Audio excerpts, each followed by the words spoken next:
السلام علیکم جمشید بھائی.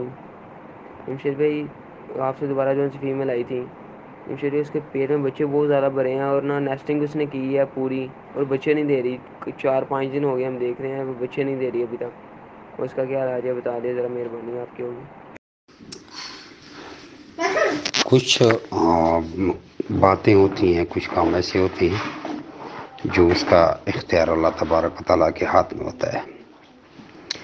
تو اس میں انسان کیا, ڈاکٹر کیا, انجینئر, سائنسدان کیا, پیغمبر علیہ السلام بھی کچھ نہیں کر سکتا, فرشتے بھی کچھ نہیں کر سکتے, کیونکہ وہ ہے ہی اللہ کے اختیار میں.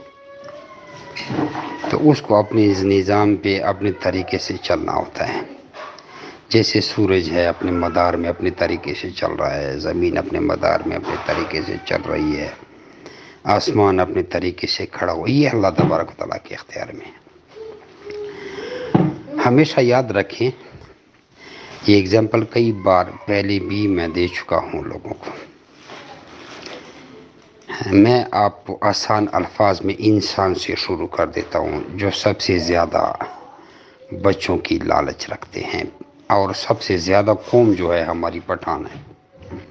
ہم زیادہ بچے کو کوشش کرتے ہیں کہ ہمارے بچے زیادہ سے زیادہ ہو جائیں.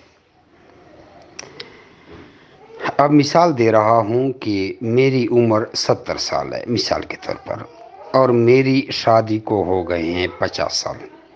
اگزامپل دے رہا ہوں. یا 55 سال ہو گئے, 15 سال کی عمر میں نے چلو شادی کر لی. میری شادی کو ہو گئے 55 سال. عورت 9 مہینے میں بچہ دیتی, یہ آپ کو پتہ ہے. اس کا حمل کا دورانیہ کتنا ہوتا ہے؟ 9 مہینہ ہوتا ہے. اب 9 مہینے کے حساب سے 55 سال میں میرے ایک بیوی سے بچوں کی تعداد ہونی چاہیے 65. تو 60 تو ہونی چاہیے نا, کیونکہ ہم تو چھٹی کرتے نہیں ہیں. کوئی بھی شادی شدہ بندہ چھٹی نہیں کرتا, اور اگر کرتا بھی ہے چلو اس کو ہم نہیں چھوڑ دیتے ہیں, جو اس کی ہم ریشو لے لیتے ہیں جو چھٹی نہیں کرتے. تو کیا کسی کی ایک بیوی سے 50-60 بچے ہوئے ہیں؟ 40 ہوئے ہیں, 30 ہوئے ہیں؟ نہیں ہوئے. کیوں؟ اس لیے نہیں ہوئے کہ حمل پیدائش یہ اللہ تبارک و تعالیٰ نے اپنے ترتیب سے بانٹا ہوا ہے, کہ اس مادہ, اس عورت, اس بیوی, اس خرگوشنی, اس بکری, اس گائے,